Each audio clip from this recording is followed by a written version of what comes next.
Baik, di sini saya akan menjelaskan mengenai latar belakang pembuatan rancangan biogas dengan bahan baku LCPKS atau limbah cair pabrik kelapa sawit dengan menggunakan double stage anaerobic fermentation.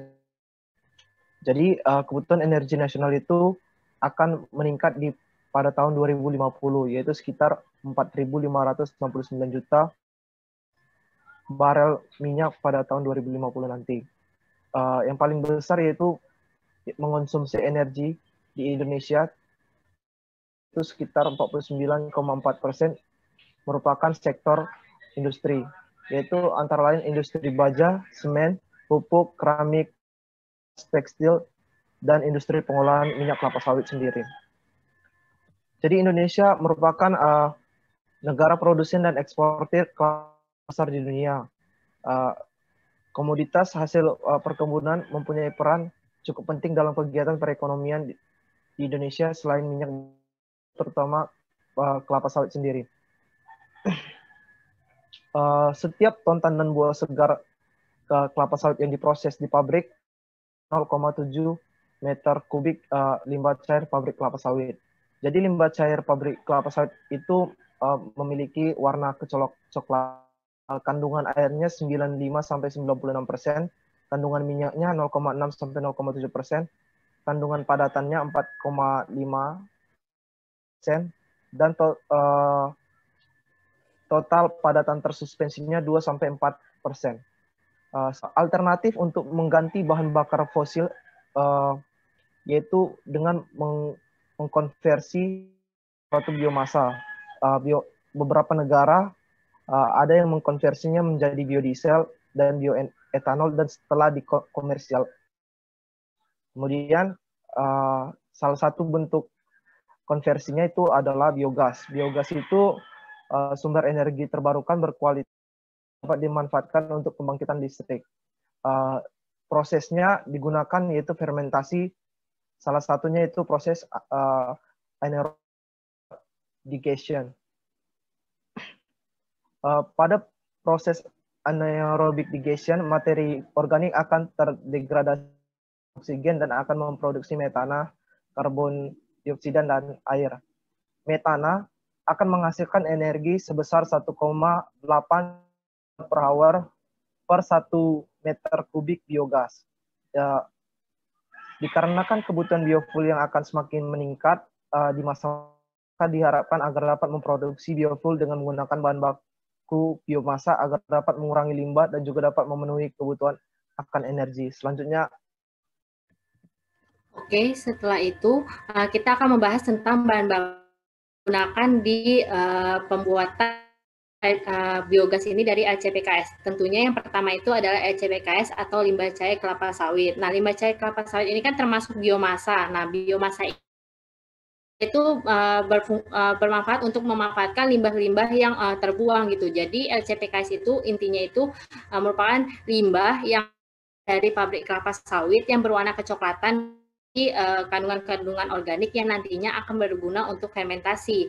Nah, jadi untuk komponen lain baku itu ada si NiCl2, kemudian ada COCl2, kemudian FeCl2. Nah, ketiga bahan baku ini berfungsi untuk bagi bakteri. Kemudian ada juga natrium bikarbonat yang biasanya digunakan sebagai larutan buffer untuk menyeimbangkan dari itu sendiri. Nah, di sini kita akan melihat kepada flow-sheet prosesnya. Nah, di sini kita dapat lihat LCPKS-nya itu akan masuk dari F1, kemudian akan dimasukkan nutrisi dari F121, F122, F123 berupa bahan baku yang tadi telah saya sebutkan ke tangki di sini tangki pencampurannya yaitu mencampurkan antara LCPKS dengan sludge dengan perbandingan 90 banding 10. Nah, dicampur antara sludge dengan LCPKS. Kemudian akan dijelaskan oleh kawan saya yang lain. Kemudian keluaran dari tangki tersebut dipompakan dengan pompa L201 ke heater E211 untuk dipanaskan hingga suhu 55 derajat Celcius. Setelah itu, dari heater E211 dipompakan dengan pompa L202 menuju tangki fermentor R201. Nah, tangki fermentor ini dekat agar suhu tetap terjaga pada 55 derajat Celcius karena bakteri yang digunakan adalah bakteri termofilik.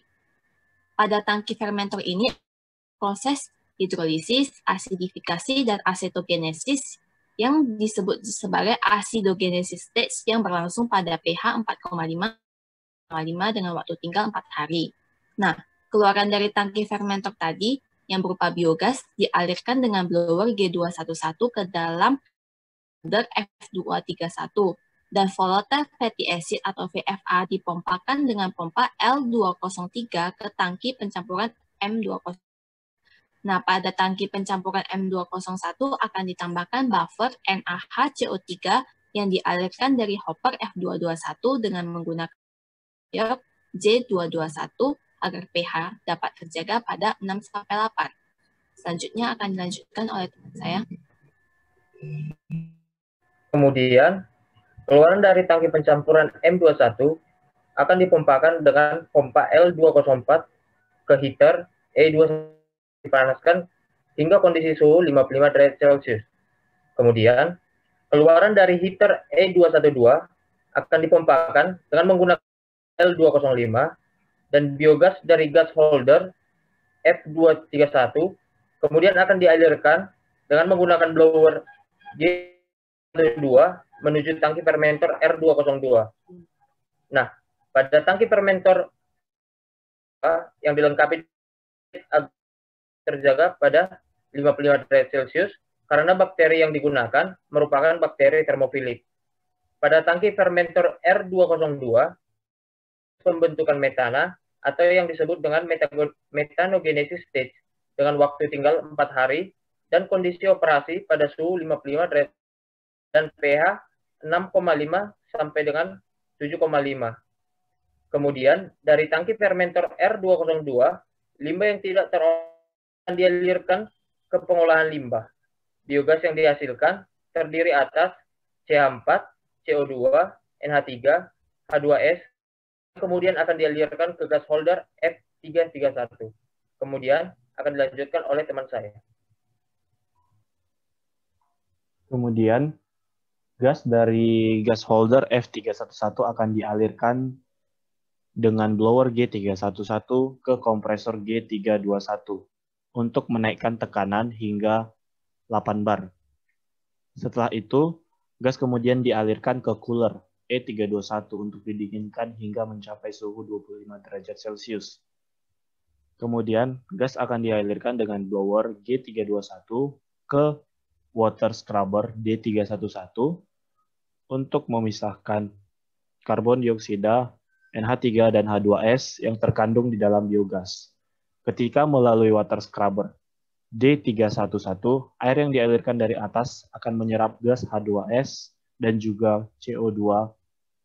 Produk atas biogas yang dihasilkan akan dialirkan dengan blower G313 ke tangki penyimpanan produk biogas F332. Sedangkan produk bawah atau residu yang dihasilkan akan dipompakan dengan pompa L301 ke stripper D321 untuk dipisahkan kandungan air dan gas sisa CO2, CH4, dan H2S pada suhu 35 derajat Celcius dan tekanan 2 bar. Air yang telah dipisahkan dialirkan ke pengolahan limbah, sedangkan gas sisa yang telah dipisahkan akan dibakar di flare. Demikian presentasi kami, proses desain manufacturing biogas from palm oil meal liquid waste using a double stage anaerobic fermentation process. Demikian presentasi kami, sekian dan terima kasih.